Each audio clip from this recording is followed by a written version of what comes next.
"Please, sir," the child cried. "My mother never came back yesterday." The billionaire stepped into the frozen night, and what he discovered transformed their worlds forever. "Please." The word cut through the frozen October air like a knife through silk. Rowan Thatcher stopped mid-step, her hand already reaching for her phone to summon her car service. She turned slowly, the sleet stinging her face, and saw him. A small boy, maybe 7 years old, standing beneath a broken deli awning with snow melting in his dark hair. His jacket was too thin. His sneakers were soaked through, and his eyes, those eyes held a kind of terror that money could never understand and privilege could never imagine. "Please," he said again, his voice breaking. "I need help. My dad didn't come home last night." Rowan Thatcher was a woman who made billion-dollar decisions before breakfast. She had 17 board members who answered to her, 4,000 employees across 3 continents, and a penthouse apartment that overlooked the city like a throne room in the clouds. She had built an empire from nothing, climbed every ladder, shattered every ceiling. She was untouchable, unreachable, unstoppable. But in that moment, standing on a freezing street at midnight with a child's desperate voice echoing in her ears, none of that mattered. What happened next would change 3 lives forever. But before I tell you how a 7-year-old boy named Kit Brennan would completely dismantle a billionaire's carefully constructed world and rebuild it into something she never knew she needed, I have to ask you something. Have you ever walked past someone who needed help? Have you ever felt that pull between the safety of your routine and the risk of getting involved? Have you ever wondered what would happen if you just stopped, turned around, and said yes to a stranger's plea? This is a story about the moment everything changes, about the night a woman who had everything discovered she had nothing that actually mattered, about a father fighting for his life while his son fought to find him, and about the truth that family is not something you are born into. It is something you build, brick by brick, choice by choice, in the frozen darkness when it would be so much easier to just keep walking. But here is what you need to understand before we go any further. This is not just a story. This is a mirror. And if you have ever felt successful but empty, powerful but alone, rich in everything except the things that make life worth living, then what happens next is going to hit you right in the center of your chest. So do me a favor right now. Hit that subscribe button. Ring the bell. Because what you are about to hear is not just going to entertain you. It is going to challenge everything you think you know about success, about family, and about what it means to truly have it all. Drop a comment and tell me, what would you do if a child stopped you on a frozen street and asked for help? Would you stop? Would you listen? Would you be brave enough to let that moment change you? I am Dr. Phillips, and this is Love and Twilights. Now let me take you into the night that changed everything. 12 hours earlier, Rowan Thatcher's alarm went off at 4:45 in the morning, not because she had to be anywhere, but because she chose to be awake before the world woke up, before the noise started, before anyone else could claim a piece of her time. The penthouse was silent except for the hum of climate control and the distant murmur of the city 37 floors below. She rose from bed, her feet touching cool Italian marble, and walked through rooms so meticulously designed they could have been in a magazine. In fact, they had been. Architectural Digest, 2 years ago. The journalist had called her space a temple to modern minimalism. What the journalist had not mentioned was how empty it felt. Rowan made coffee in a kitchen where every appliance cost more than most people's cars. She drank it black, standing at the floor-to-ceiling windows that overlooked Madison Avenue, watching the city slowly illuminate itself like a machine powering up.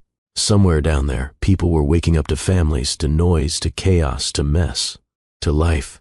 Up here, everything was perfect, controlled, quiet, and so lonely. But Rowan had learned a long time ago that loneliness was just the price of security, and security was all that mattered. She thought about her mother sometimes, in these early morning hours before the armor went on. Margaret Thatcher had been a housekeeper, a waitress, a factory worker, whatever paid. Enough to keep the lights on after Rowan's father disappeared when she was 6.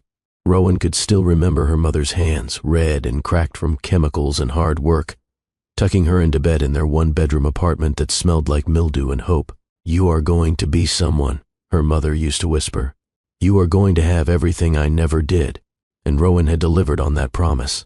She had clawed her way through state school on scholarships, worked 3 jobs to put herself through business school, slept 4 hours a night for a decade while building Thatcher and Lane Technologies from a startup in a basement. to a publicly traded company worth $3.7 billion. She had made it. She had won. So why did winning feel like this? Her phone buzzed. A message from her assistant, Nina. Good morning. 7:30 meeting with the Singapore team confirmed. 9:15 with legal regarding the Patterson acquisition. 11 o'clock board presentation. Lunch blocked for prep. 2 o'clock with investors. 4:30 interview with Forbes. 6 o'clock gala prep. 8 o'clock charity dinner. Car waiting at 7:45 a.m. Rowan read it without emotion. Just another day. Another 16 hours of meetings and decisions and performances. She was very good at performing. The confident CEO, the visionary leader, the woman who had it all. She showered, dressed in a charcoal suit that cost $4,000, applied minimal makeup, with the precision of someone who had learned that beauty was just another tool in negotiation. By 6:30, she was reviewing market reports. By 7, she had approved 3 project proposals and denied 2. By 7:45, she was stepping into the back of a black car that smelled like leather and ambition. Good morning, Miss Thatcher, her driver said. Morning, James. The day moved like it always did. Fast, efficient, profitable. The Singapore meeting went well. Legal had concerns, but she bulldozed through them with logic and precedent. The board presentation was flawless. She had practiced it 4 times the night before, anticipating every question, preparing every answer. They approved her proposal unanimously. Another victory to add to the collection. Lunch was a protein shake at her desk. The investor meeting ran long, but ended with commitments for another $200 million in funding. The Forbes interview was the usual nonsense. What is it like being one of the youngest female billionaires in tech? How do you balance work and personal life? Do you ever want a family? She had answered those questions 1,000 times, always with a smile, always with the same carefully crafted responses that revealed nothing and satisfied everyone. Balance is about priorities, she said to the young journalist who looked at her like she was some kind of superhero. I prioritize impact. As for family, I have 4,000 employees I am responsible for. That is family enough. The journalist had nodded, scribbling notes, completely missing the hollow ring in Rowan's voice. By 6 o'clock, Rowan was back in her office, reviewing notes for the charity gala. Another performance. Another evening of smiling at people she barely knew, writing checks to causes she barely had time to understand, networking with other successful people who were just as isolated as she was. Nina knocked and entered without waiting for permission. They had been working together for 8 years. Formalities had disappeared somewhere around year 3. You look exhausted, Nina said, setting down a folder. I am fine. When is the last time you had dinner with someone? Like an actual meal, with conversation, not a business dinner, not a networking event, a real dinner. Rowan looked up, her expression carefully neutral. Why? Because I have worked for you for 8 years, and I have never once heard you talk about a friend, or a date, or anything that is not work. I don't have time for that. Everyone has time. You just choose not to make it. Nina, was there something you needed? Nina sighed, recognizing the wall going up. Just wanted to remind you that the gala starts at 8. Car is scheduled for 7:30. And, she hesitated, you got another invitation to your business school reunion. 30th one you have ignored, if I am counting correctly. Rowan did not look up from her papers. Decline it. You know, someday you are going to regret not letting people in. Rowan's hand paused over the document she was signing. For just a moment, something flickered across her face, something that looked almost like pain. Then it was gone, replaced by the smooth mask she wore so well. Thank you, Nina. That will be all. Nina left, closing the door quietly behind her. Rowan sat in the silence of her office, surrounded by awards and accolades and proof of success, and felt absolutely nothing. The charity gala was exactly what she expected. Beautiful people in beautiful clothes saying beautiful things that meant nothing. Rowan smiled, shook hands, gave a brief speech about the importance of funding education for underprivileged children. The irony was not lost on her. She had been one of those children once. Now she was writing checks to help others escape the same trap, while she had built herself a different kind of prison. By 11:30, she was done. She made her excuses, slipped out a side entrance, and found herself standing alone on Madison Avenue while her driver circled the block. The October air had turned bitter. Rain had become sleet, coating everything in a thin layer of ice that glittered under the streetlights. Rowan pulled her cashmere coat tighter and checked her phone. 3 missed calls from investors. 12 emails marked urgent. A text from Nina. Don't forget you have an 8 a.m. meeting tomorrow. Get some sleep. Sleep. Rowan could not remember the last time she had slept more than 5 hours. Could not remember the last time she had woken up feeling rested instead of just functional. She started walking. Her car was 2 blocks away, and she suddenly could not bear the thought of sitting in traffic, trapped in that leather-scented silence with nothing but her own thoughts for company. The sleet stung her face, but she welcomed it. At least it was something to feel. That is when she heard it. That small, broken voice cutting through the storm. Please. Rowan turned, and her entire life turned with her. The boy was small, thin, shivering so hard his whole body seemed to vibrate. His dark hair was plastered to his forehead, melting snow dripping down his face like tears. But it was his eyes that stopped her. Dark brown, wide with fear and desperate hope. The eyes of a child who had run out of options and was making one last, terrifying gamble on the kindness of a stranger. Please, he said again, stepping out from beneath the broken awning. I need help. My dad didn't come home last night. Rowan's first instinct was to call someone. The police, social services, anyone whose job it was to handle this. Her second instinct was to keep walking. This was not her problem. She had a warm apartment waiting, a schedule to keep, a life that did not have room for complications. But then the boy took another step closer, and Rowan saw something in his face that punched straight through every wall she had built. She saw herself, 7 years old, standing outside a different building in a different city, waiting for a father who was never coming home. The memory hit her so hard she actually gasped. Her father had left for work one morning and simply never returned. No explanation, no goodbye, just gone. And her mother had cried silently in the bathroom while 7-year-old Rowan sat on the couch, clutching her favorite stuffed bear, wondering what she had done wrong. This boy was that same age, wearing that same expression, asking for the help that no one had given her family. Rowan knelt down slowly, ignoring the cold seeping through her expensive coat. Hey, she said softly. Hey, it is okay. I am going to help you. What is your name? Kit. His voice was barely a whisper. Kit Brennan. Kit, I am Rowan. Can you tell me what happened? The words came tumbling out, fast and panicked. My dad, he always comes home by 7. Always. He makes me dinner and helps with my homework, and we watch Jeopardy together. But last night, he didn't come home. I waited all day, and our neighbor, Miss Chen, she said she couldn't help because she has. Her own kids and I didn't know what to do, and his voice cracked, and I am really scared. Rowan felt something crack inside her chest. A fissure in the armor she had worn for so long she had forgotten what it felt like to be without it. Okay, Kit, okay. We are going to figure this out together. When did you last see your dad? Yesterday morning. He made me pancakes. Thursday pancakes. He always makes pancakes on Thursday. Kit's lower lip trembled. He promised he would be home to help with my science project. He promised. Where do you live? Kit pointed down the street toward a cluster of older apartment buildings 3 blocks south. Buildings that Rowan passed every single day in her chauffeured car without ever really seeing them. And there is no one else? Your mom? Kit shook his head, and something in the gesture, resigned and matter-of-fact, broke Rowan's heart.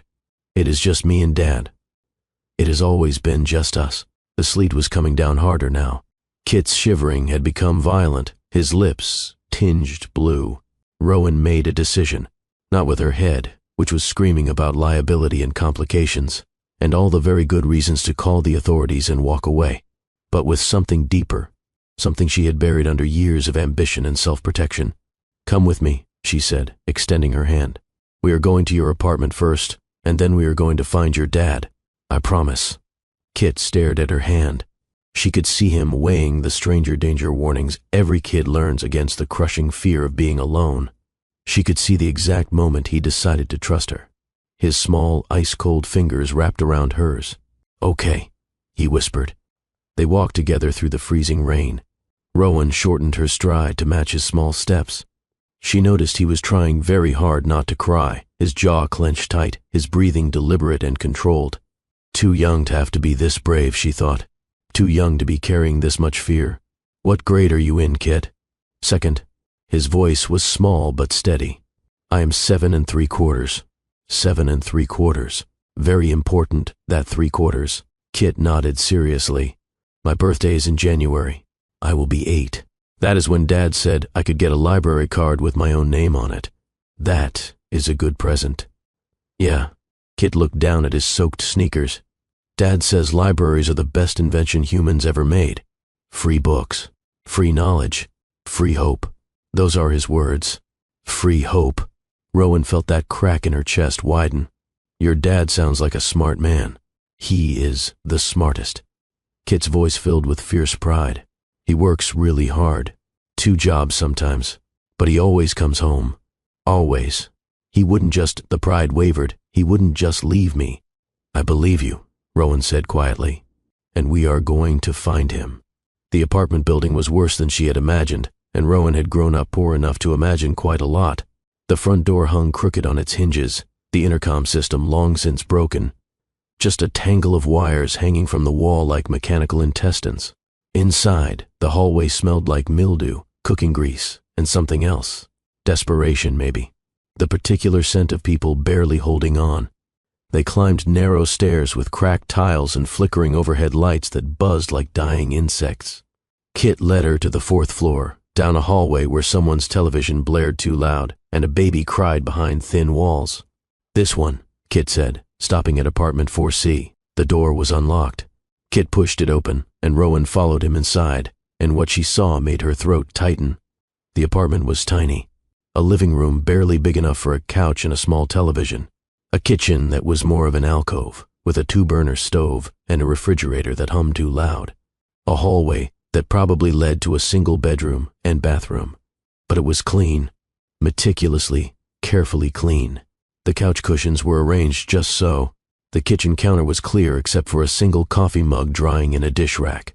The floor was worn but recently swept, and the refrigerator, that old humming refrigerator, was covered in drawings. Rowan stepped closer, drawn by the explosion of color in this monochrome space. Crayon drawings, marker drawings, one careful pencil sketch, all signed Kit in careful letters.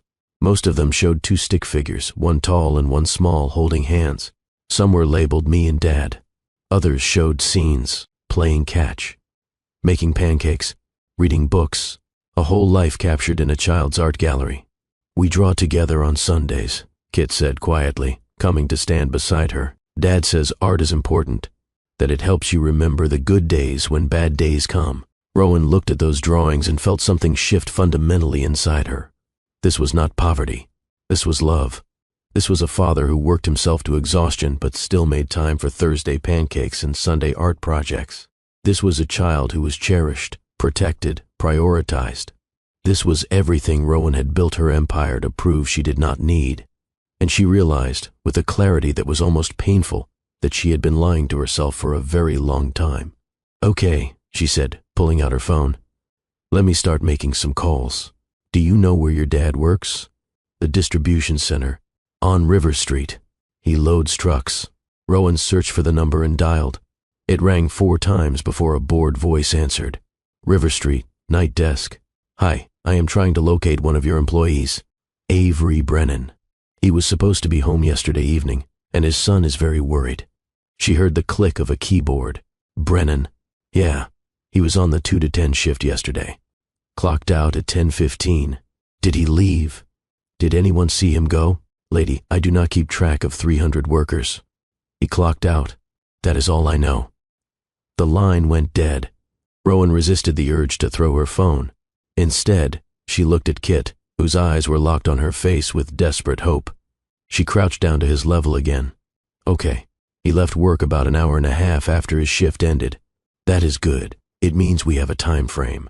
Now I'm going to call the hospitals, and we are going to find him. But first, when did you last eat? Kit thought about it. Lunch at school.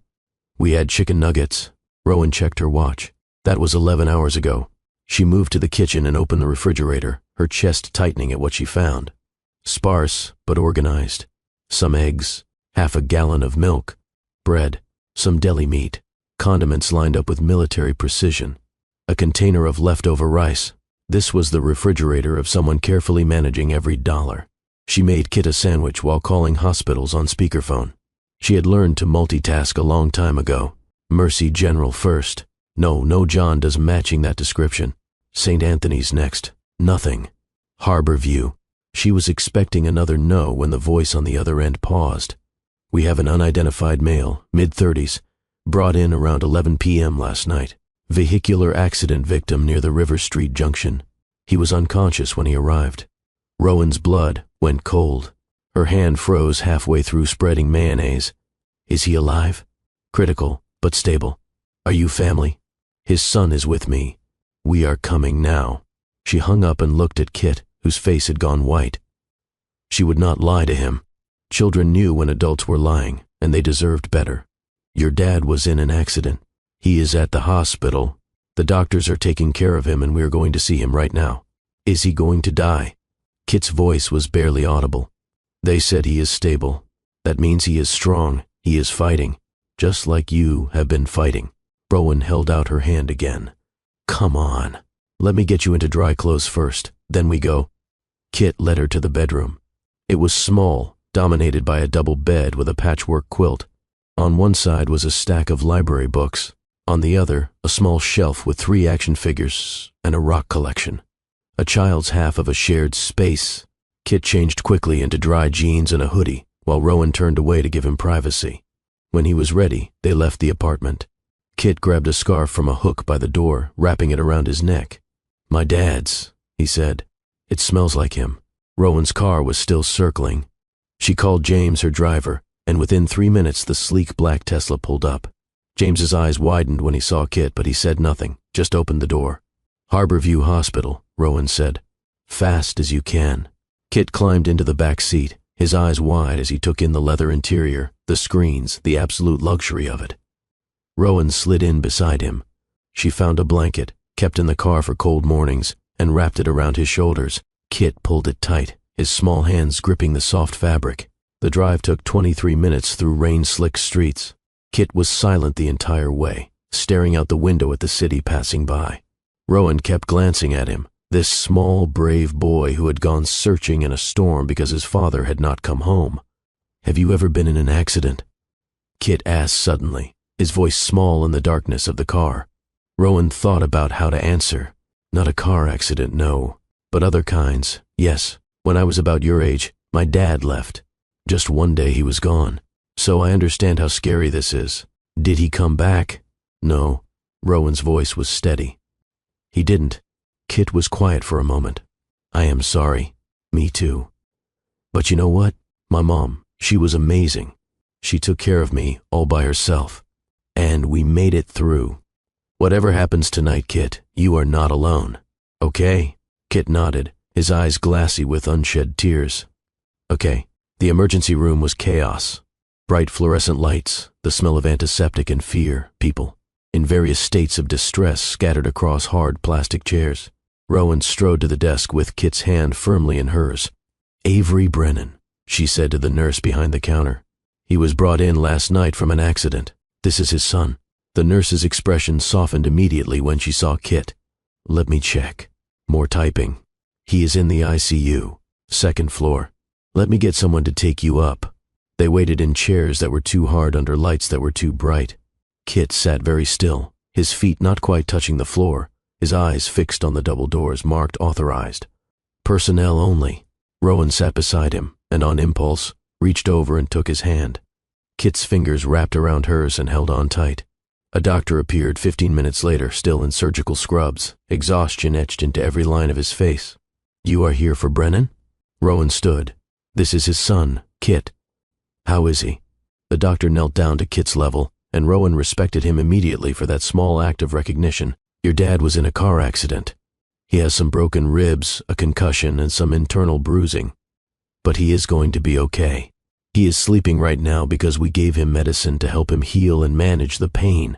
Would you like to see him? Can he? Kit's voice was small. Maybe. Sometimes people can hear even when they are sleeping. Would you like to try talking to him? Kit nodded, mute with fear and hope. They followed the doctor through sterile hallways that smelled like disinfectant and desperation.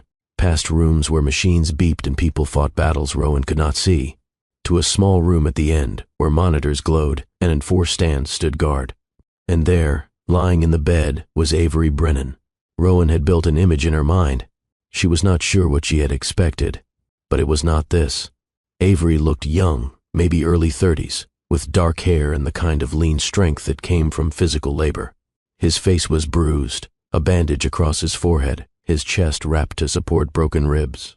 But even unconscious, even battered, there was something about him that radiated warmth. Something that made sense of Kit's fierce love and loyalty. Kit approached the bed slowly, as if afraid he might break something. Then he reached out with one small hand and took his father's larger one. "Dad? It is me. Kit. I found help. This lady Rowan, she helped me find you. You are going to be okay." His voice cracked and the tears he had been holding back finally came. "I was really scared, Dad. I didn't know what to do. But I remembered what you said. Brennans do not give up. So I went looking for help. And I found her." Rowan stood back, giving them space, but her throat was tight and her eyes were burning. She watched this small boy, who had been so brave, finally allowing himself to cry now that his father was found. And she watched Avery's hand, still unconscious, curl slightly around his son's fingers. That small movement, unconscious and instinctive, said everything about the bond between them. Even in sleep, even in pain, Avery Brennan was reaching for his son. The doctor stepped beside Rowan. "You are a friend of the family?" "No," Rowan said quietly. "I just met Kit tonight. He found me on the street asking for help." The doctor's eyebrows rose. "And you brought him here? Stayed with him? What else would I do? You would be surprised." The doctor's voice was tired. "A lot of people would have called it in and walked away.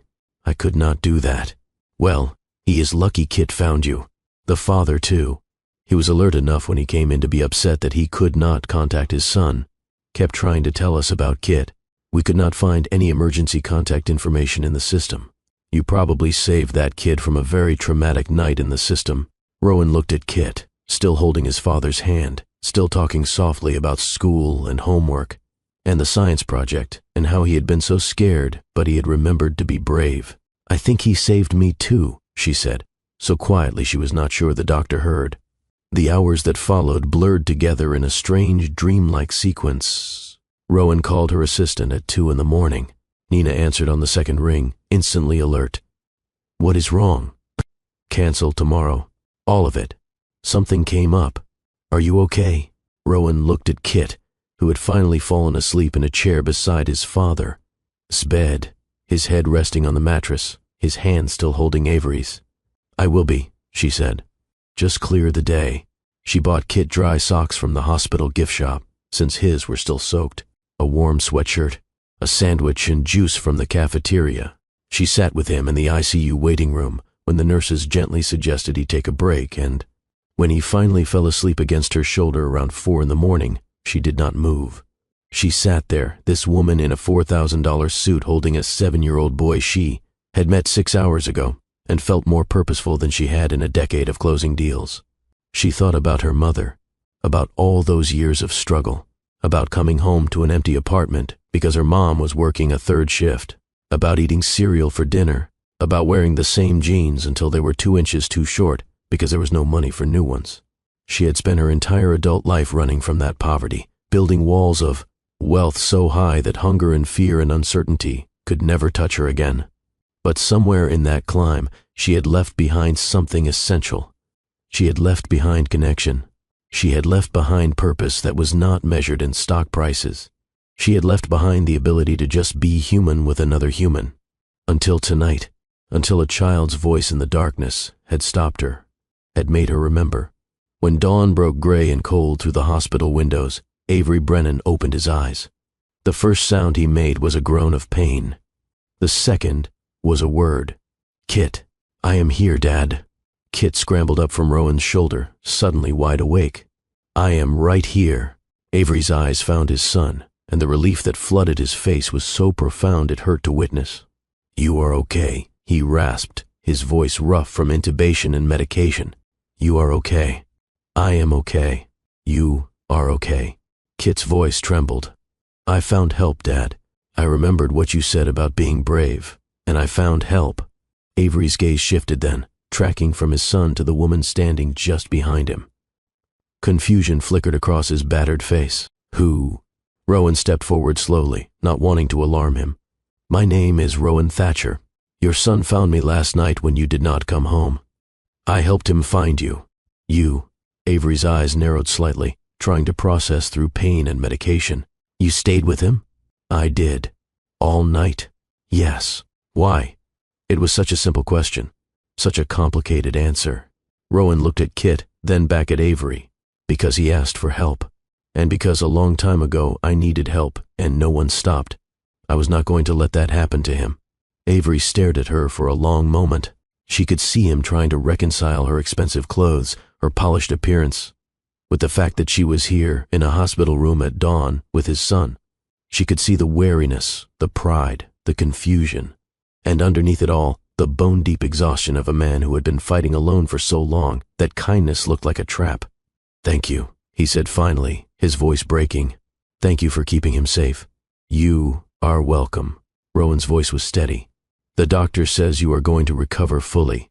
Broken ribs, concussion, some bruising, but you will heal. The accident. Avery closed his eyes, clearly trying to remember. Someone ran a red light. I swerved, hit a pole. My phone, it was destroyed in the impact. I could not call. I could not, his voice fractured. I could not tell him I was okay. I know, but he is safe now, and you are going to be fine. Avery looked at his son, and the naked love and guilt on his face was almost too intimate to witness. I am sorry, buddy. I am so sorry you were scared. It is okay, Dad. Kit climbed carefully onto the edge of the hospital bed, mindful of the wires and tubes. You are okay. That is all that matters. Avery managed to lift one arm, wrapping it around his son, and Kit curled into his father, sighed with the kind of complete trust that only comes from years of consistent love. Rowan looked away, giving them privacy, and found herself blinking back tears she had not cried in years. A nurse came in to check vitals and adjust medication. A doctor followed shortly after to assess Avery's consciousness and responsiveness. Everything looked good, they said. He would need to stay for observation, probably 3 or 4 days, but he was going to be fine. Rowan excused herself to make some calls. She stepped into the hallway, pulled out her phone, and started doing what she did best, solving problems. First called Nina. I need you to do something for me. Arrange for a cleaning service to go to this address. She rattled off Kit's apartment number. Stock the refrigerator. Fix the heating if it is broken. Make sure the utilities are paid through the end of the year. And Nina, be discreet. No labels, no company names, just do it. What is going on, Rowan? I will explain later. Just do it. Second call to her lawyer. I need you to look into emergency guardianship protocols. Specifically, what rights does a non-relative have to care for a minor child while the parent is hospitalized? Yes, I will hold. She got her answer. Limited, unless the parent consented. She would need Avery's permission to officially be responsible for Kit while he recovered. Third call to the social worker on duty at the hospital. She explained the situation, verified her identity, offered to be listed as temporary emergency contact if Avery consented. The social worker was surprised, clearly, but agreed to bring the paperwork. When Rowan returned to the room, Avery was awake and talking quietly with Kit about school and homework and the science project that was due tomorrow. Kit looked worried. I have not finished it, Dad. I was supposed to glue the last pieces, but... Hey, Avery's voice was gentle. It is okay. You can ask for an extension. Your teacher will understand. Actually, Rowan said from the doorway, what if we finished it today? Kit can explain what needs to be done, and I can help him with the gluing and assembly. Then you do not have to worry about it. Both Brennans turned to look at her. Kit's face lit up. Really? If your dad says it is okay. Avery looked at her with an expression she could not quite read. Gratitude, yes, but also wariness. Also something that looked like fear. You have already done so much. You do not have to. I know I do not have to. Rowan met his eyes steadily. I want to, if you are comfortable with that. Avery was quiet for a long moment. She could see the war happening inside him. Pride versus need, independence versus reality. Finally, he nodded. Okay, Thank you. And there was one more thing. The social worker is going to bring some paperwork. While you are here recovering, Kit needs someone listed as his temporary guardian. For school permissions, medical decisions if needed, that kind of thing. If you are comfortable with it, I would like to be that person. Just until you are released. You want to be his guardian? Avery's voice was careful, controlled. You met him 6 hours ago. I know how it sounds. Rowan stepped closer to the bed, her voice steady. I know this is unusual. I know you have every reason to be suspicious. But right now, you are going to be here for several days. Kit needs to go to school, needs meals, needs a stable place to stay. I have the resources and the time to provide that. I am not trying to take anything from you, Avery. I am just trying to help until you can be there for him yourself. Avery looked at his son. Kit, buddy, can you go get a snack from the cafeteria? Ask the nurse to show you where it is. But Dad, just for a few minutes. I need to talk to Miss Thatcher alone. Kit hesitated, then nodded. He slid off the bed carefully and walked out, glancing back once before disappearing down the hallway. As soon as he was gone, Avery turned to Rowan, and his expression had hardened. I need you to understand something. I do not know who you are. I do not know what you want. But Kit is my entire world. I have spent 7 years making sure he is safe, fed, loved. I have worked myself to exhaustion to make sure he never feels like he is a burden or an obligation. So before I sign anything, before I let a complete stranger into his life, I need to know why you are really doing this. Rowan could have been offended. Should have been, maybe. But instead, she respected him for it. This was a father protecting his child. This was exactly what good parents did. She pulled a chair closer to his bed and sat down, meeting his eyes directly.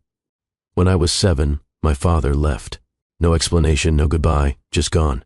My mother worked herself literally to death trying to give me a better life. She cleaned houses, waited tables, worked overnight shifts at a factory. I barely saw her. When I did, she was exhausted. We lived in a 1-bedroom apartment with mold in the bathroom and heat that only worked half the time. I wore the same 3 outfits to school for 2 years because there was no money for clothes. I ate free lunch at school and cereal for dinner at home. Avery's expression softened slightly, listening. My mom died when I was 17. Heart attack. The doctor said it was stress, overwork, years of sacrificing her health because she could not afford to take a day off. I was almost an adult by then, so I did not go into the system. I just finished high school, got scholarships, worked my way through college and business school. I built a company, made a fortune, did everything I swore I would do to never be poor and powerless again. Why are you telling me this? Because tonight, when your son stopped me on the street, I saw myself.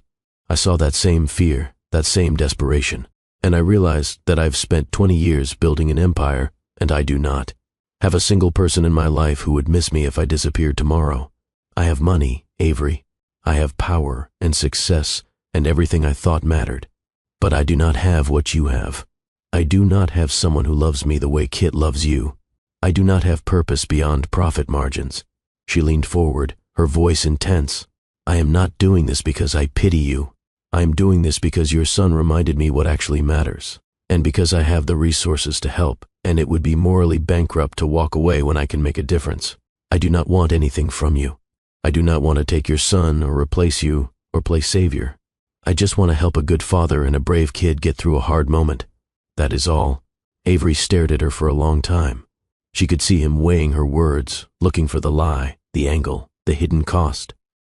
Finally he spoke, his voice rough. If I say yes, you have to promise me something.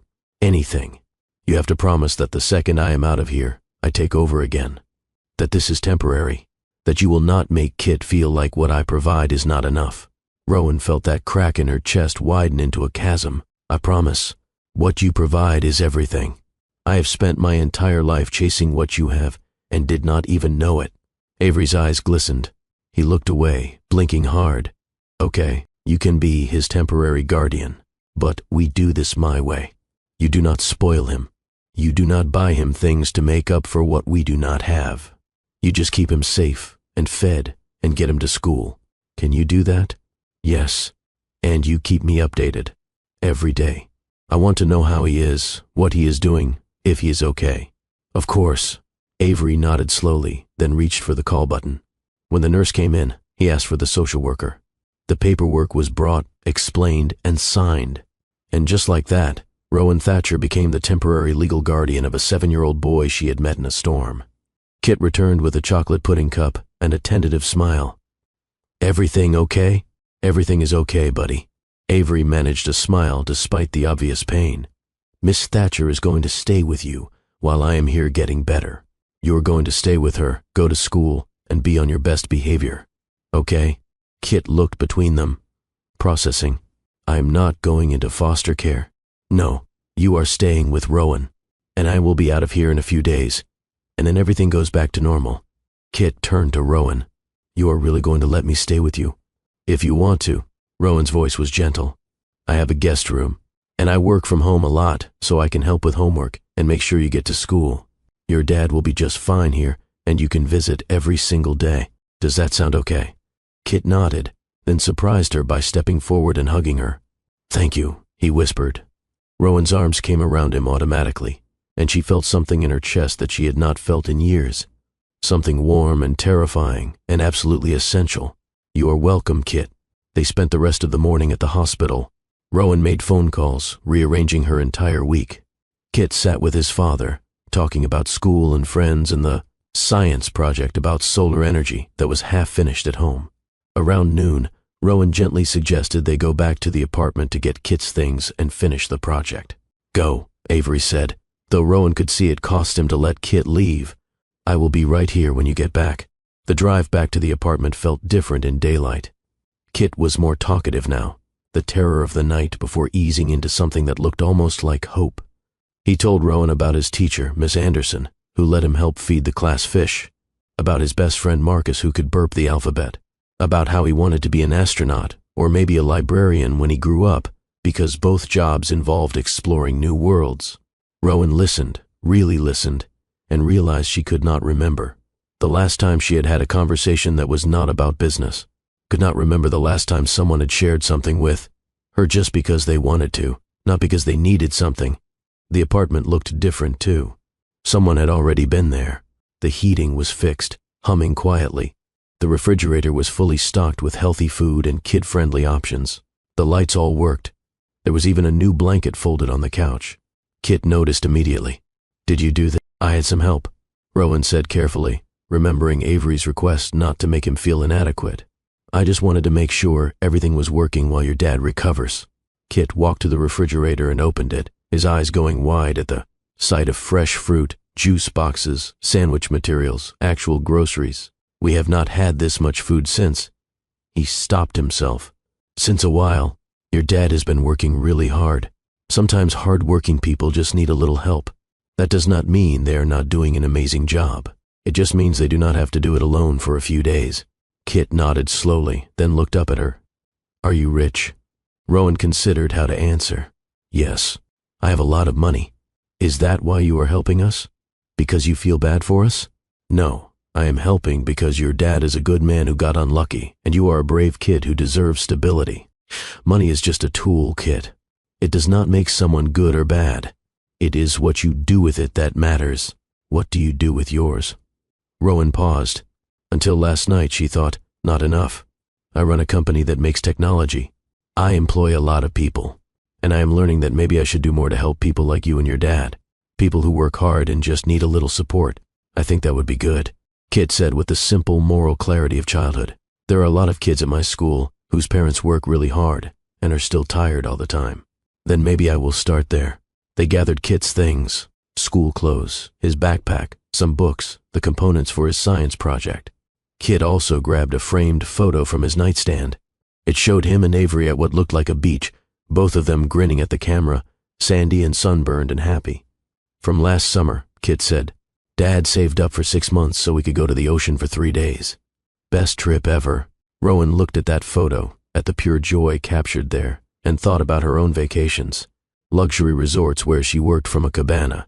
First-class flights to conferences in European cities she barely saw beyond hotel ballrooms. She had been to 30 countries and could not remember feeling the kind of happiness that radiated from this $5 frame. "That sounds wonderful," she said softly. They worked on the science project at the small kitchen table. Kit had designed a model showing how solar panels converted sunlight to energy. He explained the whole thing with infectious enthusiasm, his fear temporarily forgotten in the joy of creating something. Rowan helped glue the pieces, following his precise instructions, and found herself genuinely interested. When was the last time she had made something with her hands? When was the last time she had created something that was not a business strategy or financial projection? By 3 o'clock, the project was complete.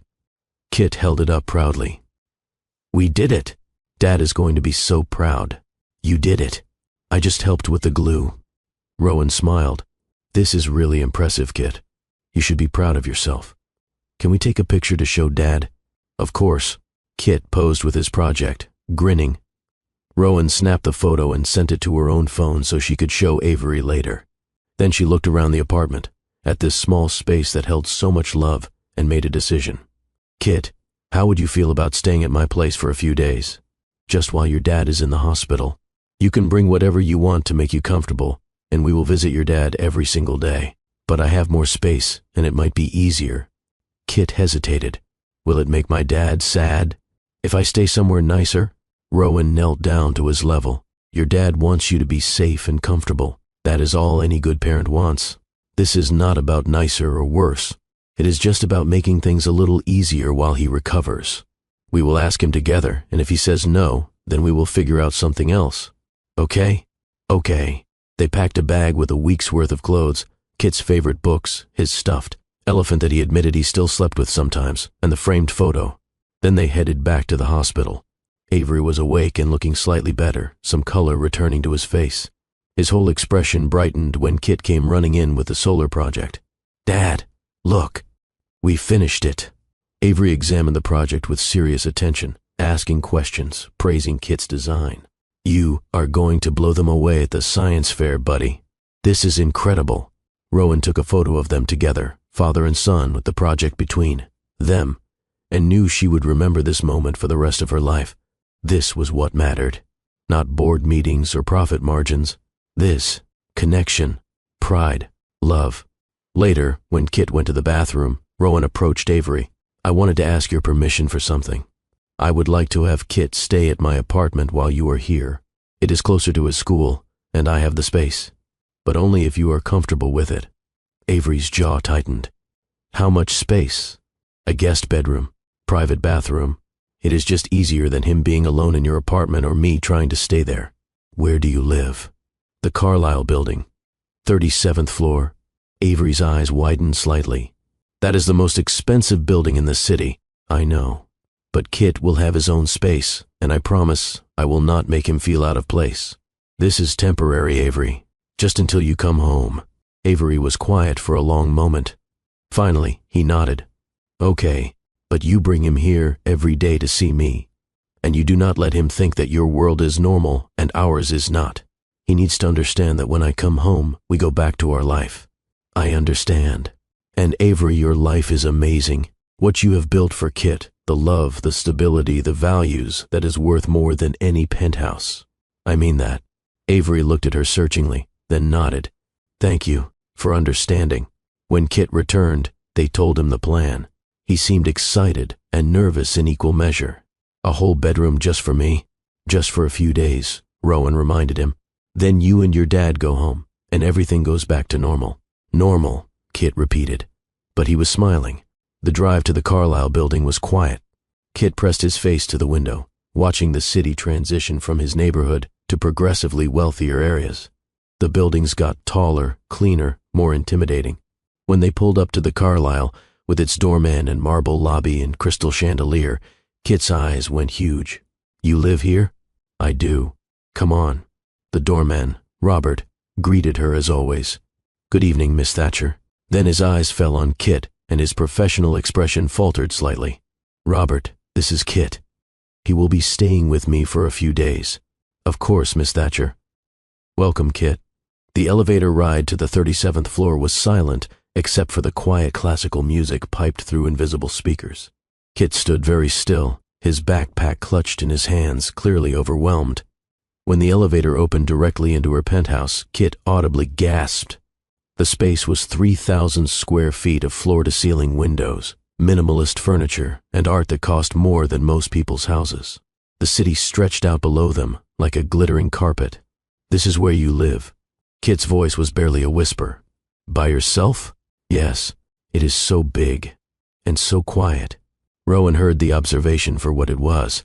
Not admiration, something closer to loneliness. Let me show you your room. She led him down the hallway to the guest bedroom, which she realized, with some embarrassment, was larger than Kit's entire apartment. It had a king-sized bed, its own bathroom, a desk, a reading chair by the window. It was decorated in shades of gray and white. Beautiful. Sterile. Completely inappropriate for a 7-year-old. Kit set his backpack down carefully, as if afraid to disturb anything. This is the nicest room I have ever seen. We can make it more comfortable. Rowan looked around, seeing the space through his eyes. We can move some of this furniture if you want more floor space. And you can put your things wherever you like. I can. Of course. This is your room while you are here. You should make it feel like yours. Kit slowly unpacked his bag. The worn stuffed elephant looked profoundly out of place on the designer bedding. The framed photo of him and Avery sat on the nightstand, a splash of joy and color in the monochrome room. His clothes, carefully folded, went into a drawer that could have held 10 times as many. Rowan watched him and felt something uncomfortable settle in her stomach. Shame, maybe, at how much space she had for just herself, at how empty this beautiful apartment was, at how a child's few belongings barely made a dent in all this expensive nothingness. Are you hungry? She asked. A little. Let me make dinner. They went to the kitchen, which was state-of-the-art and barely used. Rowan opened the refrigerator and realized with embarrassment that it contained sparkling water, some expensive cheese she had forgotten about, and a bottle of white wine. That was it. She started, then stopped. I do not actually cook much, or eat here much. We should order something. What do you like? Pizza? Kit offered tentatively. Pizza is perfect. While they waited for the food, Kit wandered the apartment, looking at everything with wide eyes.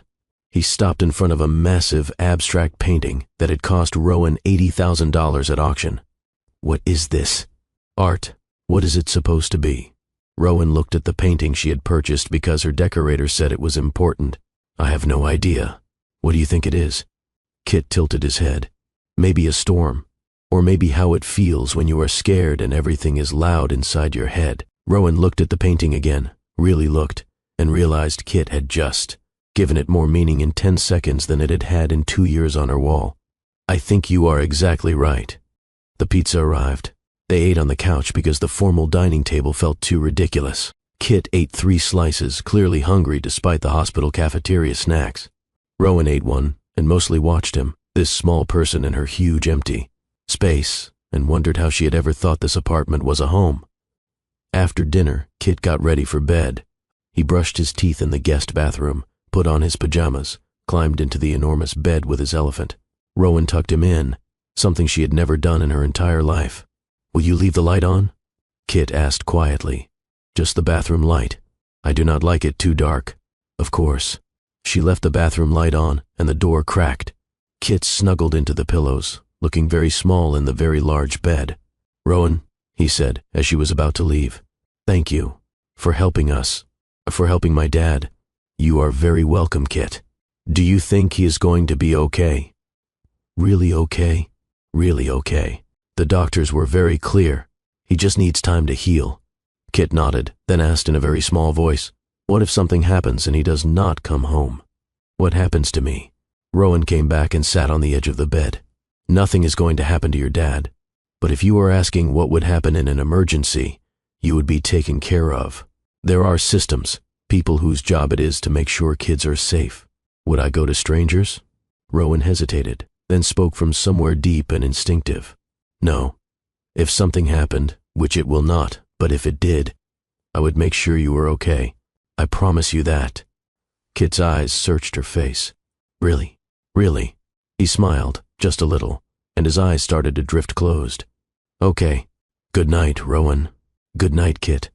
She left the room, leaving the door open a crack, and walked back to the living room. She stood at the windows, looking out over the city, and her phone buzzed. A message from Nina.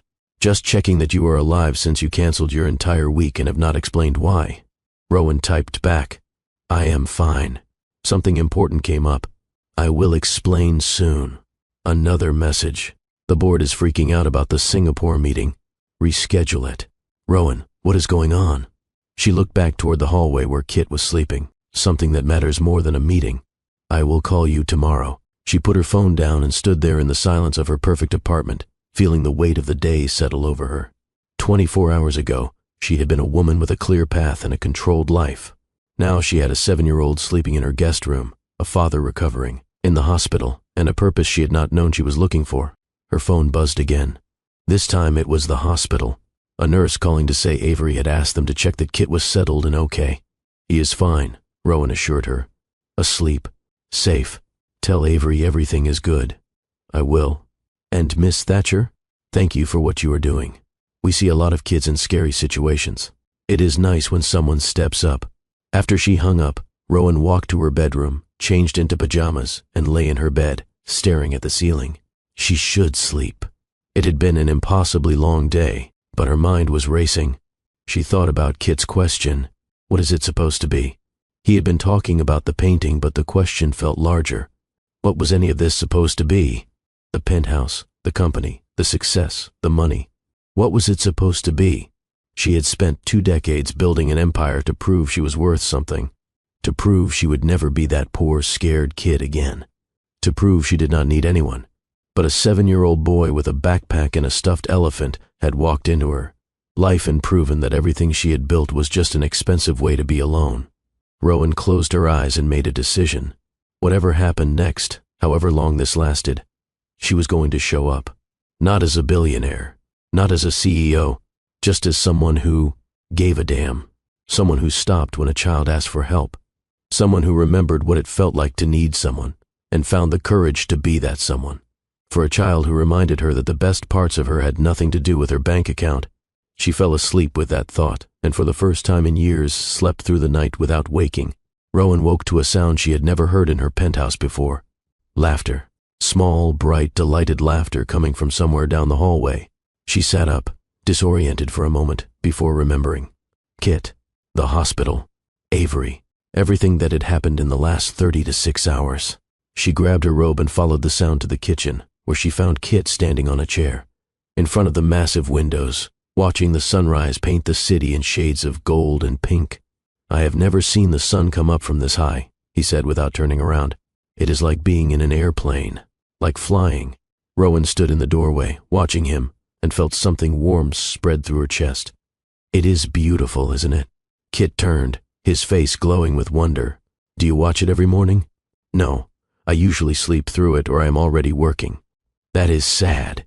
This is the best part of the day. You might be right about that. Rowan moved into the kitchen. Are you hungry? I should warn you, I am not much of a cook. That is okay. Dad is teaching me. I can make scrambled eggs if you have eggs. I think I do. Let me check. They found eggs, bread, butter. Kit directed the operation with surprising competence, explaining that his dad had taught him to cook because Brennans take care of themselves and each other. Rowan followed his instructions, cracking eggs while he found a pan. And together, they made a breakfast that was simple and perfect. They ate at the kitchen island, watching the city wake up below them. Kit talked about school, about his science fair presentation that was happening today, about how nervous he was but also excited. Rowan listened and realized this was the first breakfast she had shared with another person in her own home in 5 years. Maybe longer. We should get you to school, she said, when they finished. What time do you need to be there? 8:15. But we have to go to the hospital first to see Dad. I promised. Of course. We will go early, visit your dad, then I will drive you to school. Kit's face lit up. You are coming to school with me? To the science fair? If you want me to. Yes, Dad was going to come, but since he can't, it would be really nice if you could. Then I will be there. They got ready, Rowan in casual clothes that felt strange after years of only wearing power suits. Kit in his school uniform, carefully combing his hair the way his dad had taught him. They drove to the hospital, and Kit ran ahead to his father's room, bursting through the door with an energy that made the nurses smile. Dad, guess what? Rowan made me scrambled eggs this morning. Well, I told her how, but she did the cooking part. And we watched the sunrise from the 37th floor, and it was amazing. Avery was sitting up in bed, looking significantly better than the day before. His color had improved, his eyes were clearer, and when he smiled at his son, it transformed his whole face. "That sounds wonderful, buddy. Did you sleep okay? The bed is really big. Like, really, really big. I got lost in it. But it was comfortable. And Rowan left the bathroom light on like you do." Avery's eyes met Rowan's over Kit's head. "Thank you," he mouthed silently. She nodded. "It was easy. He is a great kid." They visited for an hour, Kit telling his dad about every detail of the penthouse, the doorman, the elevator, the art that might be a storm. Avery listened with complete attention, asking questions, responding with genuine interest. Rowan watched the easy affection between them and felt that familiar ache. This was what she had missed growing up. This was what no amount of money could buy. Finally, she checked her watch. "We should get you to school, Kit. The science fair starts at 9:30. Kit hugged his father carefully, mindful of the bandaged ribs.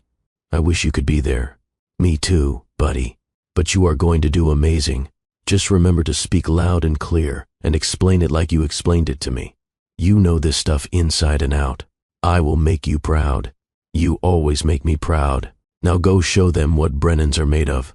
In the car on the way to school, Kit was quiet, his fingers drumming nervously on his project board. "You okay?" Rowan asked. "What if I mess up? What if I forget what to say?" Then you take a breath and start again. "Kit, you know this project better than anyone. You built it. You understand it. Just share what you know, and it will be great." "Were you ever nervous when you were a kid? Like for presentations and stuff?" "All the time." Rowan smiled at the memory. "I used to get so nervous before presentations that I would feel sick. But you know what I learned? What? That being nervous means you care. It means it matters to you. And that is actually a good thing. The trick is not to make the nervousness go away, but to use it. Let it make you sharp, focused, turn it into energy. How do you do that? You just decide that you are going to do your best, and then you do it. You cannot control what happens after. You can only control your effort." Kit thought about this. "Okay, I can do that." The school was a public elementary in Kit's neighborhood, older but well-maintained, with colorful murals on the walls and the cheerful chaos of children everywhere. Kit led Rowan to the gymnasium, where tables were set up with science projects ranging from volcanoes to plant growth experiments. A teacher spotted them and came over. "You must be Kit's father." "Actually, I am a family friend, Rowan Thatcher. His father is in the hospital recovering from an accident, so I am filling in."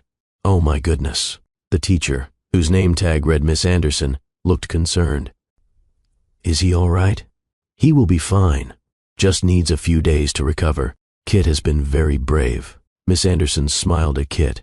"Well, I am glad you are here. And Kit, your project looks fantastic. You are at table 7. You will have 15 minutes to set up, and then the judges will come around." Kit set up his solar energy project with meticulous care, arranging everything just so. Other parents hovered around their children, making adjustments, offering advice. Rowan hung back, letting Kit take the lead, only helping when he asked. When the judges came by, Kit stood tall, took a deep breath, and launched into his presentation. He explained photovoltaic cells, energy conversion, renewable resources. He spoke clearly, confidently, with genuine passion for the subject. The judges asked questions, and Kit answered them, thoughtfully even, admitting when he did not know something but offering to research it. When they moved on, Kit let out a huge breath. "I did it. I actually did it. You did amazing." Rowan felt ridiculous pride, as if she had anything to do with his success. "Your dad is going to be so proud." "Can we tell him? Can we go back to the hospital and tell him?" "Absolutely." They waited for the results. Third place went to a project on plant photosynthesis. Second place went to an elaborate weather station. And first place went to Kit Brennan for his solar energy demonstration. When they called his name, Kit's face went through shock, disbelief, and pure joy in about 3 seconds. He walked up to accept his blue ribbon with a grin so wide it looked like it might split his face. On the way back to the hospital, Kit held his ribbon like it was made of gold. "Wait until Dad sees this. Wait until he hears that I won. He's going to be thrilled." They burst into Avery's hospital room with matching grins, and Kit held up the ribbon like a trophy. "First place, Dad. First place." Avery's face did something complicated. Pride and joy and pain all mixed together. He pulled Kit into a careful hug, his voice thick. I knew you could do it, buddy. I am so proud of you. I told them everything just like you taught me. And I wasn't even that nervous. Well, I was nervous, but Rowan said nervous means you care, so I used it. Avery looked at Rowan over Kit's head, and his expression was unguarded for just a moment. Thank you, he said quietly, for being there for him. It was my privilege. Over the next 3 days, a routine developed. Rowan would wake early, make breakfast with Kit, drive to the hospital for morning visits. Then she would work from the hospital waiting room while Kit was at school, coordinating meetings by phone, reviewing documents on her laptop. She would pick Kit up from school, bring him back to the hospital for afternoon visits, then take him home for dinner and homework. Nina had stopped asking questions and started just rolling with it. She had rescheduled everything, deflected board member concerns, and kept Thatcher and Lane Technologies running smoothly despite their CEO's sudden absence from the office. When Rowan finally explained the situation during a phone call, Nina was silent for a long moment. So you are just, what, playing parent for a kid you met 4 days ago? I am helping a child whose father is in the hospital. That is all. That is not all, and you know it. Nina's voice was gentle. Rowan, I have worked for you for 8 years. I have never heard you sound like this. Like what? Happy. Rowan looked across her penthouse to where Kit was sprawled on the living room floor doing math homework. I am not happy. I am just busy. Sure, if you say so. But for the record, whatever this is, it looks good on you. The hospital visits became the highlight of Rowan's days. She would sit in Avery's room while Kit did homework or played quiet games, and she would talk to Avery. Really talk, not networking small talk or business negotiation, real conversation. She learned that Avery had grown up in foster care, never knowing his parents, that he had aged out of the system at 18 with nothing but determination and a fierce desire to be better than his circumstances, that he had been working as a bike messenger when a woman he briefly dated got pregnant, told him, and then disappeared before Kit was born, leaving him a note with the hospital information and a simple message. His name is Kit. He is yours. I cannot do this. So you raised him alone from birth?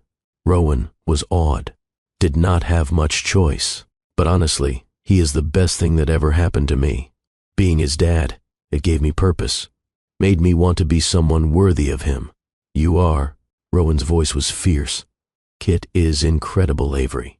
He is kind and brave and smart. That is all you. Avery looked embarrassed, but pleased. I just tried to do what I wish someone had done for me. Be present.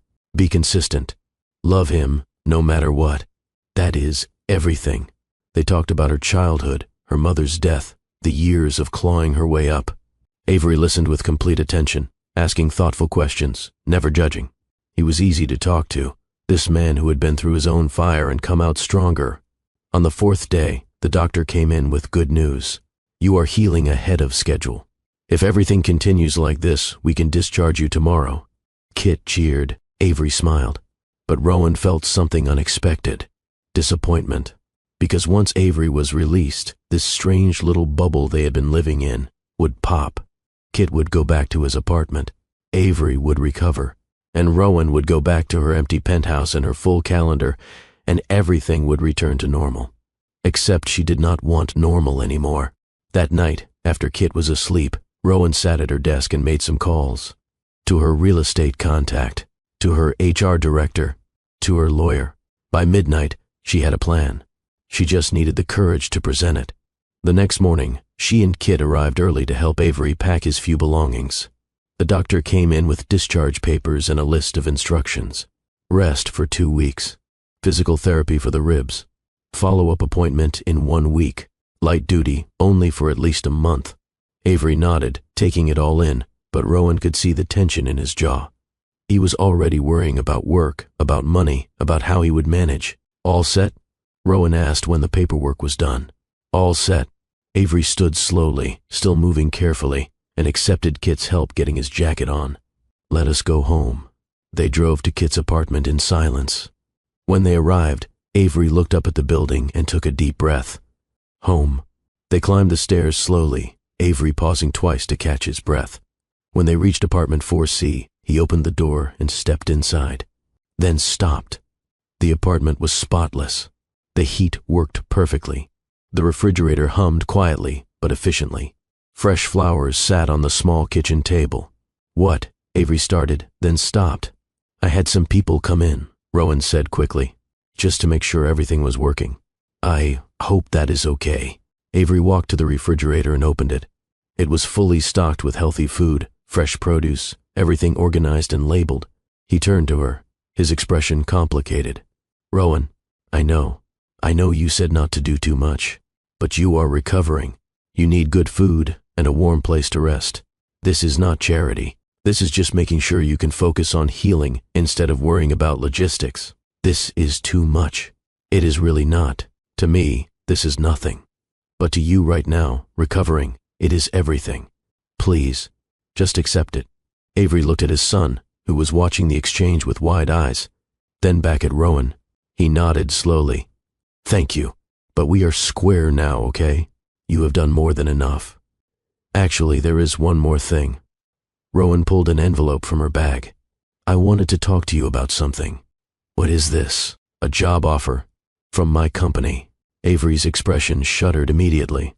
"No, you have not even looked at it. I do not need to. I am not taking a job because you feel sorry for me. It is not about feeling sorry." Rowan kept her voice calm. "Avery, you are smart, organized, dedicated. You manage complex logistics loading trucks. My company needs someone to manage operations at our warehouse facility. It is a real job. It pays well. It has benefits, including health insurance and paid time off. I am offering it because I think you would be good at it, not because I pity you. I only have a high school education. So did my operations director when I hired him. I care about competence and character, not credentials. Look at the offer. Think about it. If you decide no, that is fine, but at least consider it." Avery took the envelope but did not open it. "I will think about it. That is all I ask." There was an awkward silence. Finally, Kit spoke up. "Rowan, are you leaving now?" She looked at this little boy who had somehow carved out a space in her heart in less than a week. "I should probably let you and your dad settle back in." "Oh." Kit's face fell.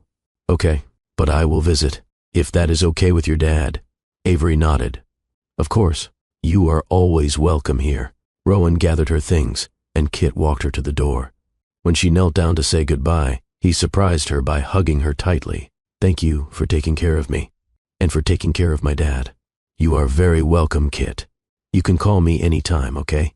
If you need anything, okay?" She stood, and Avery was there, leaning against the doorframe. "Thank you," he said quietly, "for everything. I do not know how to repay this. You do not have to. Just get better. Be there for your son. That is enough."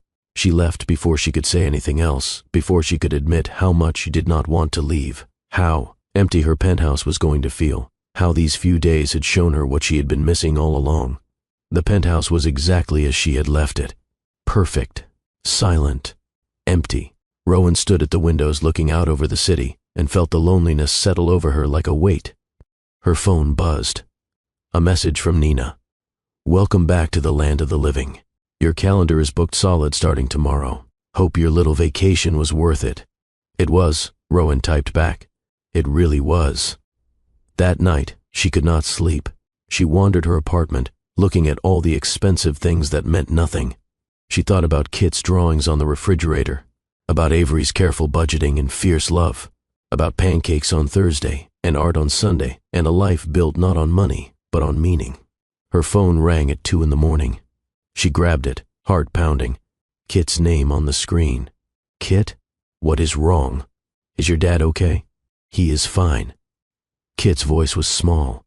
I could not sleep. I got used to the big bed and the city lights, and now everything feels different. And I know that is silly, but it is not silly. Change is hard, even when it is good change. Can I ask you something? Anything. Do you think, would it be okay if we still had breakfast sometimes? Like maybe on weekends? You and me and Dad?" Rowan felt her throat tighten. "I would really like that, Kit." "Okay, good." Kit yawned. "I'm going to try to sleep now. Good night, Rowan." "Good night, Kit." She hung up and stood in her dark living room and made a decision. She was not going back to the way things were. She could not. These people had changed her, shown her what mattered, and she was not going to waste that gift. The next morning, she went into the office for the first time in a week. Her executive team looked relieved to see her. The board members who had been calling Nina incessantly relaxed. Everything was fine. The company had survived her absence. But Rowan was different. She sat in meetings and heard herself speaking about profit margins and quarterly projections, and it all felt hollow. She looked around the conference table at people who worked 80-hour weeks and had no lives outside these walls, and she saw herself, saw what she had been, saw what she did not want to be anymore. That evening, she left at 6 o'clock. Her assistant stared. "You are leaving? Now? I have dinner plans." "With who?" "Friends." She drove to Kit's apartment with takeout from a nice restaurant. Not too fancy, nothing that would make Avery uncomfortable, just good food. When she knocked, Kit opened the door with a huge grin. "Rowan, you came. I told you I would." Avery appeared behind him, moving slowly but steadier than before. He looked surprised. "I thought you were joking about visiting." "I do not joke about food. I brought dinner. Chinese, okay?" They ate at the small kitchen table. The three of them crammed around a space meant for two. Kit chattered about school. Avery asked questions. Rowan listened and talked and laughed, really laughed, and thought this might be the best meal she had ever had. After dinner, while Kit played in his room, Avery and Rowan sat on the couch. "So," Avery said, "I looked at the job offer, and it is generous. More than generous. The salary alone is 3 times what I was making. It is market rate for that position. Rowan, why are you really doing this?" She turned to face him fully. "Because you deserve a chance. Because Kit deserves stability. Because I have resources and you have need, and it would be morally wrong not to help when I can. And," she hesitated, "because over the last week, you and Kit have shown me what I have been missing. What actually matters. You have given me something I did not know I needed. Let me give you something in return."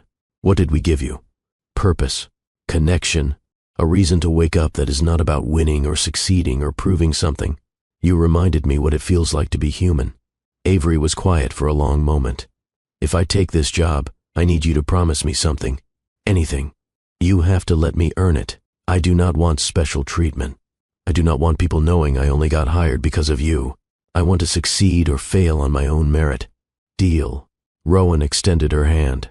"You start Monday. And Avery, you are going to be great at this." He shook her hand, his grip firm and warm. "Thank you for believing in me. In us." Over the next few months, everything changed. Avery started at Thatcher and Lane Technologies and exceeded every expectation.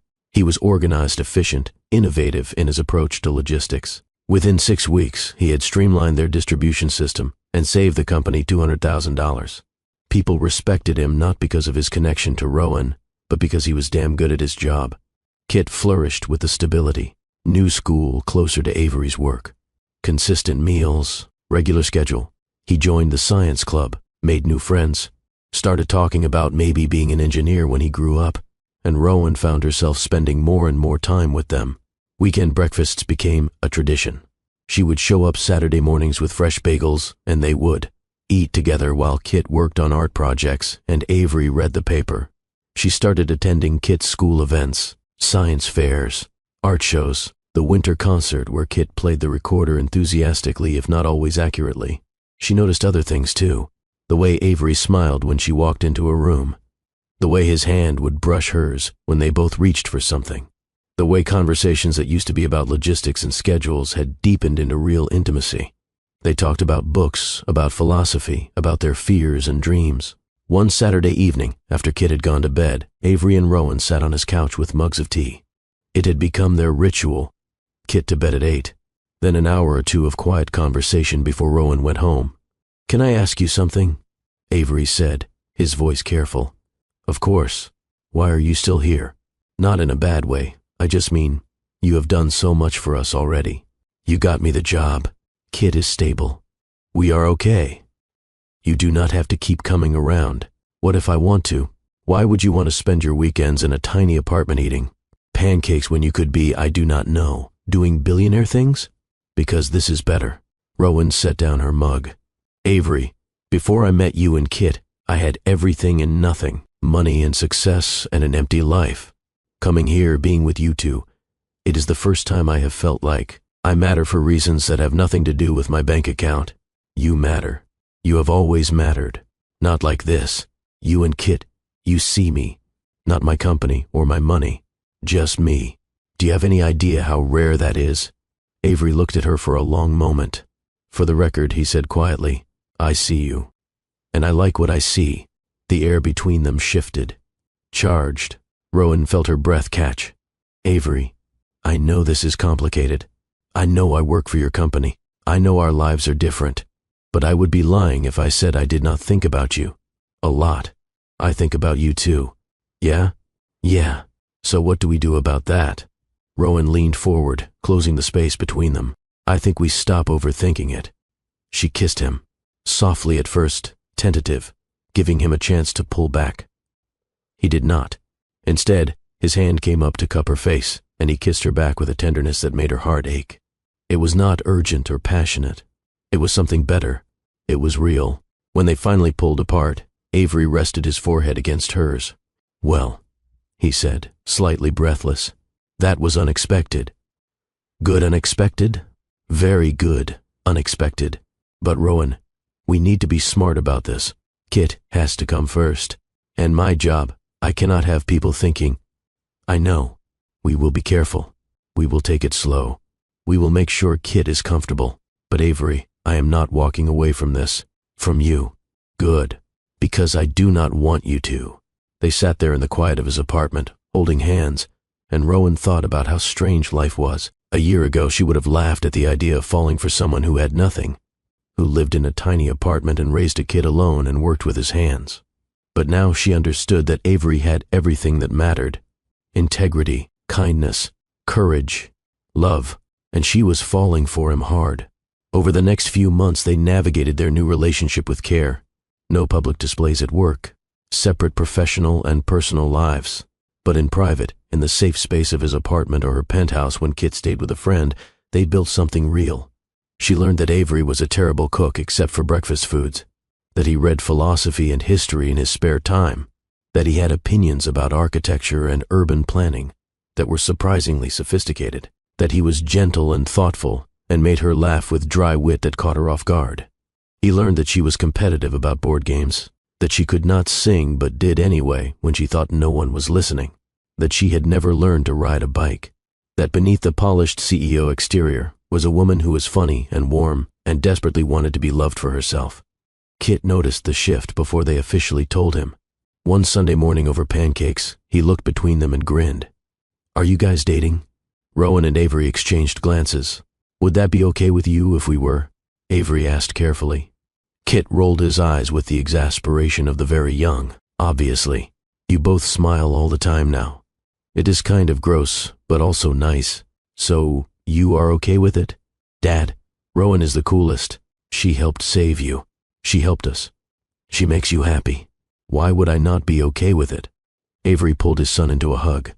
You are pretty wise for 8 years old. You know that? I know.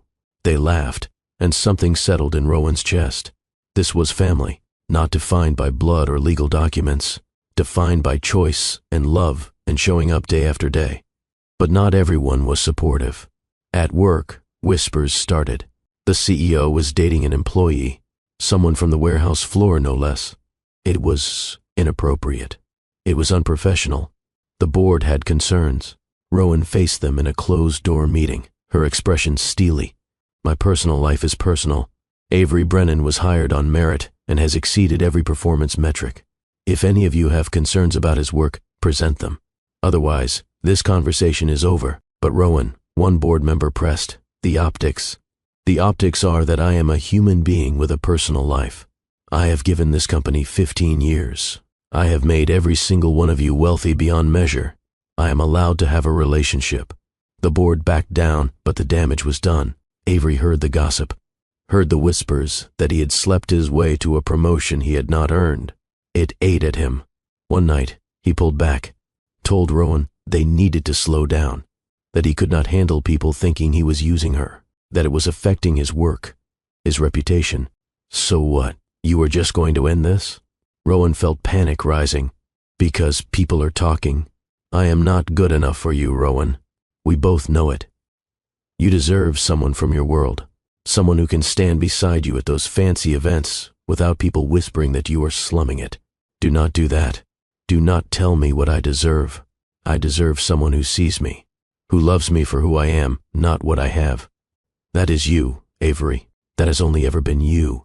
But Kit is happy. We are all happy. Are you really going to throw that away because you care what people think?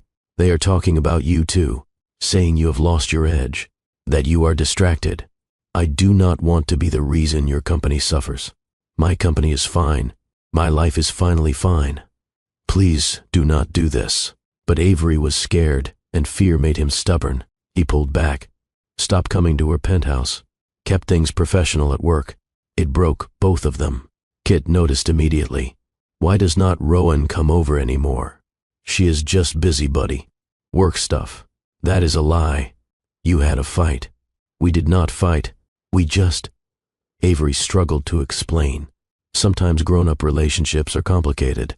That is dumb. Kit crossed his arms. She makes you happy. You make her happy. I like having her around. Why are you being weird? Because I am trying to protect all of us. From what?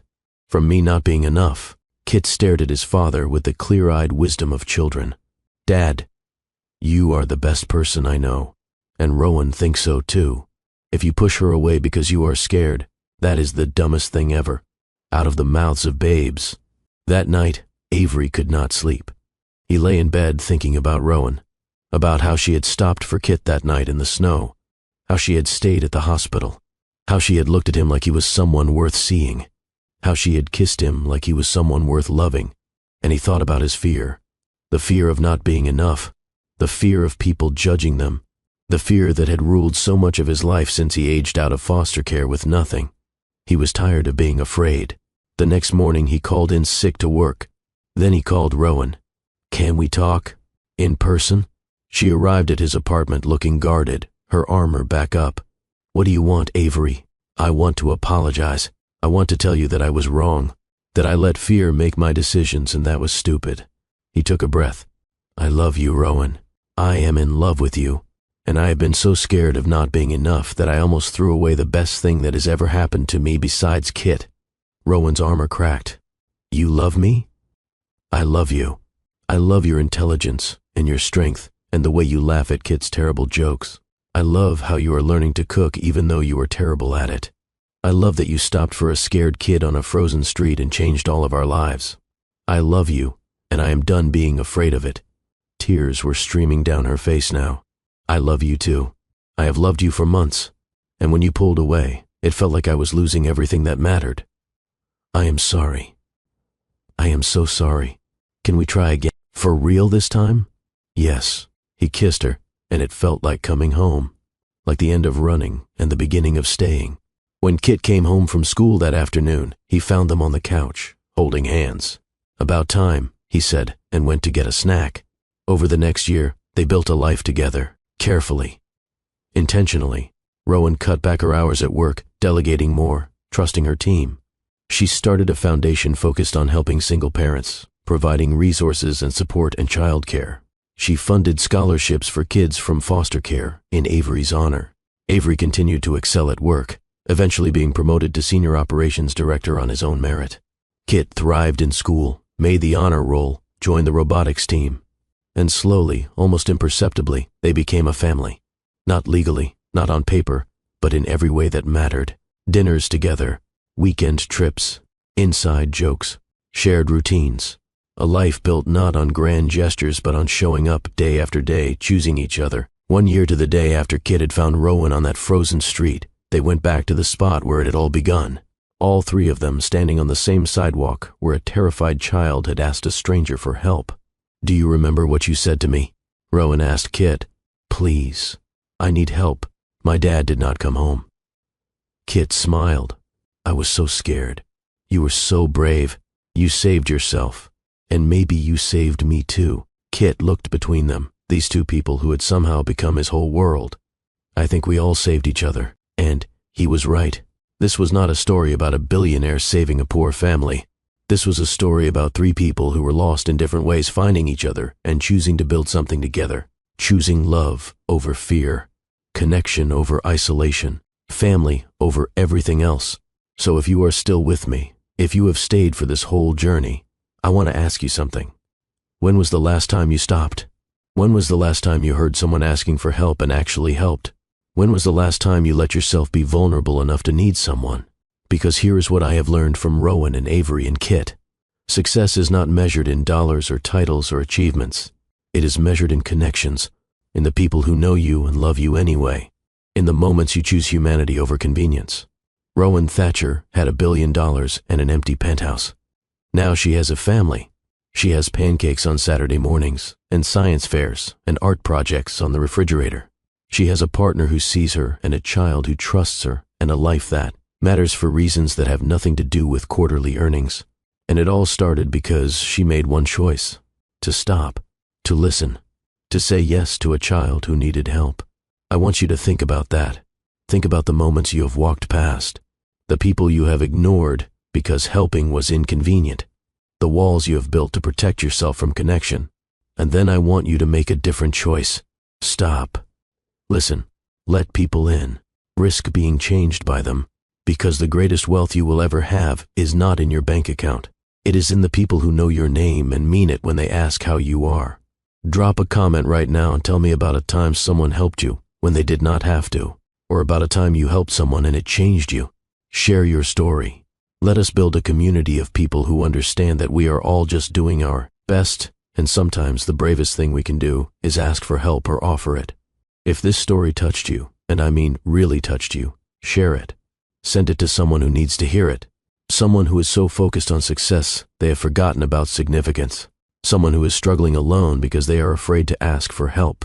Someone who just needs to be reminded that goodness still exists in this world. Subscribe to Love and Twilights with Dr. Phillips, because we are not just here to tell stories. We are here to remember what it means to be human, to connect, to love, to show up for each other even when it is hard, especially when it is hard. Next week, I am bringing you a story about a wedding photographer who has captured thousands of perfect moments for other people while running from her own chance at love. Until one wedding day when the groom does not show up and she has to decide whether to stay behind the camera or step into her own story. You do not want to miss it. But before I go, I want to leave you with this. 5 years after that frozen October night, Rowan Thatcher stood in a much different apartment. Bigger, warmer, filled with noise and life and love. Kit was 13 now, all long limbs and changing voice, still brilliant and kind.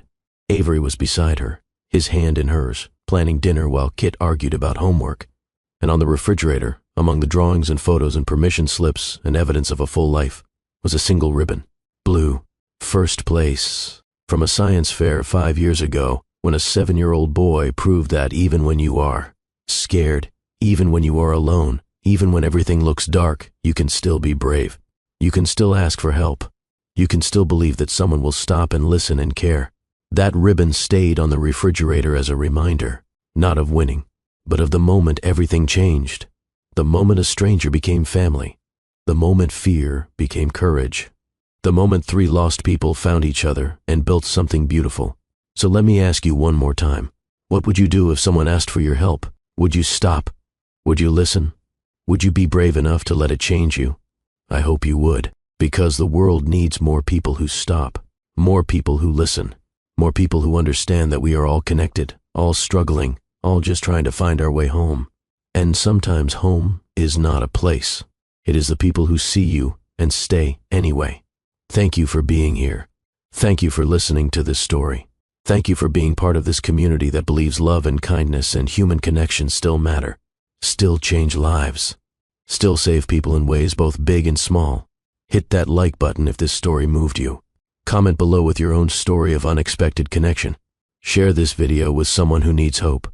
And subscribe, because every week we are going to gather here and remember together that despite everything, despite all the darkness and difficulty and pain, there is still so much goodness in this world, so much love, so much possibility. I am Dr. Phillips, and I believe that the best stories are not the ones we read or watch. They are the ones we live. The ones we create every time we choose courage over fear, connection over isolation, love over everything else. See you next week, family. Until then, keep your hearts open. Keep your eyes watching for people who need help. And keep believing that one small choice, one moment of kindness, one decision to stop and listen can change everything. Everything.